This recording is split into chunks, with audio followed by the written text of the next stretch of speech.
வேடகுல பெண்ணுக்கும் மோட்சம் கொடுத்து அவளையும் பக்தையாக ஏற்றுக்கொண்டவர். அந்த சபரி பீடத்துல நான் அமர போறேன்.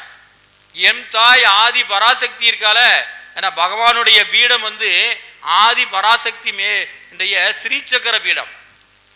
ஸ்ரீசக்கர பீடம் ஏன்னா அம்மையப்பனாக இருக்க வேண்டும். யார் இருந்தா? நம்முடைய சாமி இருக்கிறார். கீழே ஸ்ரீசக்கர பீடத்து மேல பகவான் இருக்கிறார். அதுக்கு மேல பார்த்தீங்க அப்படின்னா வந்து சின்முத்திரையோடு இருப்பார். வா என்று அழைக்கும் மலை, வந்தவரை காக்கும் மலை. இந்த சின்முத்திரை நம்ம தட்சிணாமூர்த்தி இது பண்ணுவோம். ஐயா,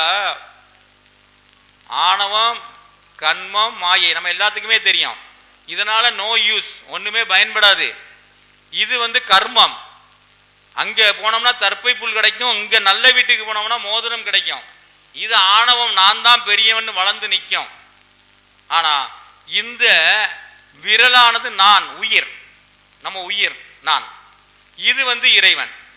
இது ஒரு சொற்பொழிவாளர் பயங்கரமா விளக்கிட்டு இருக்கும்போது காஞ்சி பெரியவாள் சொன்னாரு, அதெல்லாம் வேண்டாம் ஓய், இந்த கையில மூக்குப்பொடி எடுத்து இப்படி போடுதோம்ல, முடிஞ்சு போச்சு.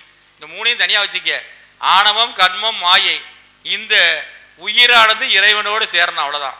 இந்த வித்தை தான், வேற ஒண்ணுமே கிடையாது. அப்ப இந்த உயிரானது நான் நிக்கி பார்த்தீங்களா, இந்த உயிரானது இறைவனோட சேவதுக்கு எவ்வளவு, இது இறைவன் எவ்வளவு தூரம் வளைய வேண்டும் பாருங்கள்.